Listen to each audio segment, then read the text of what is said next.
À l'aube de la saison RLCS 2023-2024, bien qu'il n'existe pas de classement officiel des meilleurs joueurs du monde sur Rocket League, tout le monde s'amuse à établir ce classement selon leur appréciation du jeu. Pourtant, depuis maintenant plusieurs années, un joueur revient encore et toujours dans le top 5 de chacun. Son nom, c'est Vatira.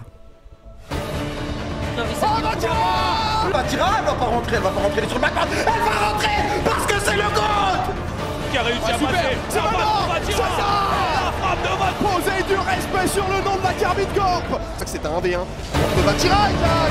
Vatira pointe, Vatira, il recourt, Vatira. Ce gars-là, au-delà d'être celui qui se pointe en claquette devant une salle entière et qui enflamme ses supporters du début à la fin, c'est surtout une anomalie du jeu. Le genre de joueur dont on voudrait dire qu'il triche tellement il est bon, sauf que sur Rocket League tu peux pas vraiment tricher. Du coup, sur Rocket League t'es fort ou tu l'es pas. Et Vatira, lui, il est très fort. Pour faire simple, il a tout. Mécanique, mental, esprit d'équipe, 1v1, 2v2, 3v3, confiance, communion avec le public, jeunesse. Ce mec, c'est tout simplement un concentré de ce qui fait un grand champion, et ce, depuis qu'il a 15 ans. Aujourd'hui, alors qu'il n'a que 17 ans, il est considéré comme un vétéran de la scène e-sportive Rocket League. S'ajoute à toutes ses qualités son palmarès, le Major du Spring Split 2021-2022, le Major du Winter Split 2022-2023, plusieurs régionaux, des tournois 1v1, 2v2 et j'en passe. Vatira a déjà presque tout gagné. Du coup, comme je le décrivais déjà comme un concentré de ce qu'est un champion, celui qu'on surnomme Vatigoat semble déjà pouvoir prétendre au titre de roi.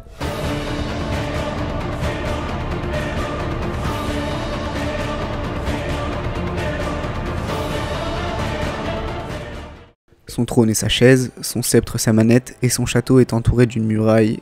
Comment vous dire ça ?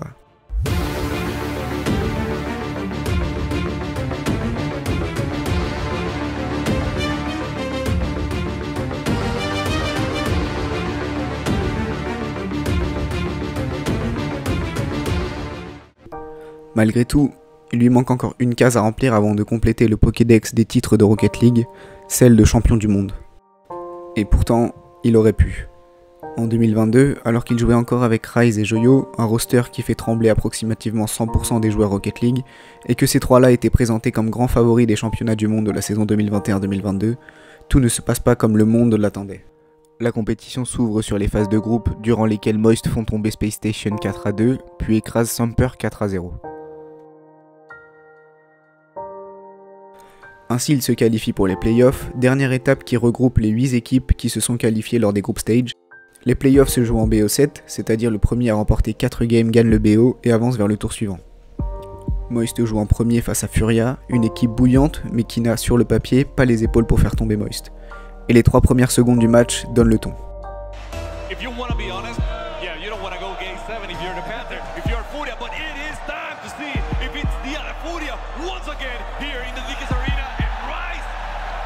Et en fait, la première game aussi donne le ton. Un 5-2 autoritaire où les Furia n'ont existé que sur 2 open nets laissés par Moist, typique de la première game d'un BO.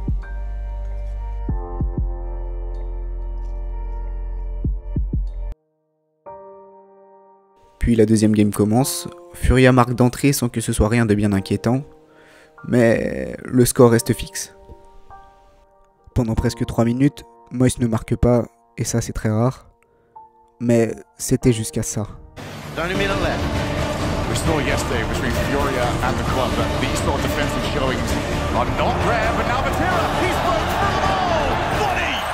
Ce que vous venez de voir, c'est pas juste un open net, c'est une -3 en quart de finale des Worlds, un 50, une touch, 2 touches et Moist revient au score.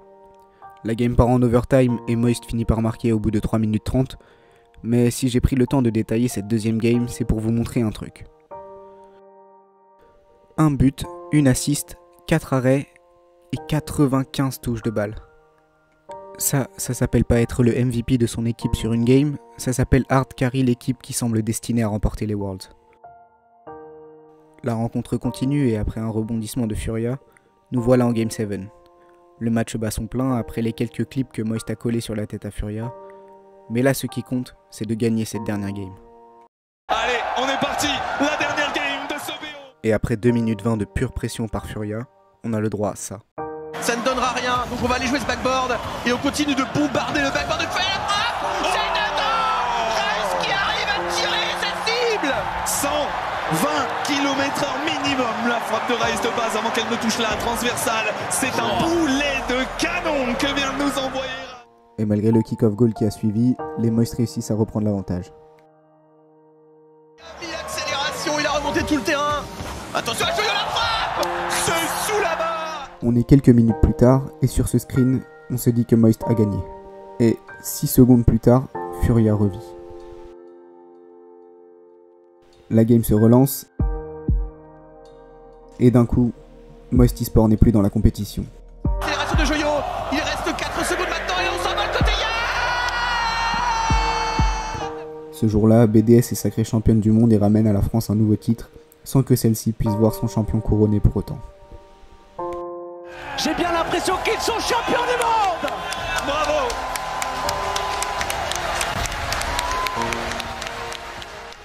Vient la saison 2023-2024, et après le mouvement mercato le plus osé de sa carrière et quitter Moist, Vatira rejoint la Karmine Corp aux côtés d'Itachi et Exotic.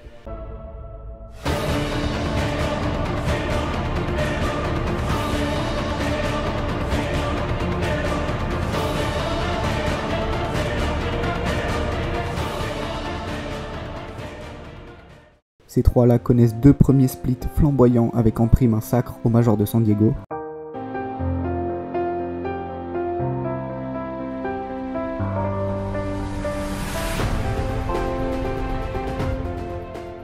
Mais ce qui nous intéresse là se déroule des mois après à Düsseldorf. Les championnats du monde 2023-2024 ont commencé et la Karmine, pressentie favorite au même titre que Vitality, se qualifie pour les playoffs. Les playoffs commencent et la Karmine affronte Genji, le seed 1 américain en quart de finale, qu'ils explosent 4-0. Puis vient la demi-finale, qui est considérée pour beaucoup comme la véritable finale de ces championnats du monde 2023-2024, et un des plus beaux matchs de l'histoire de Rocket League, parce qu'elle oppose non seulement la Karmine à Vitality, mais aussi le roi Vatira au prince Zen. Ce match est un tel chef-d'œuvre qu'il mériterait une vidéo à part entière, mais je vais vous laisser profiter de cette beauté dans l'ordre chronologique des games.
Comme on vient de le voir, Vatira et la Karmine s'inclinent comme un symbole, comme pour faire entendre au monde entier que le roi attend son heure, mais le roi sera sacré.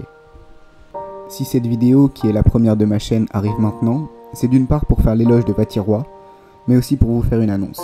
Il y a quelques jours, la Karmine Corp a annoncé son roster pour la saison RLCS 2023-2024, et le message est simple, nous serons sacrés cette année.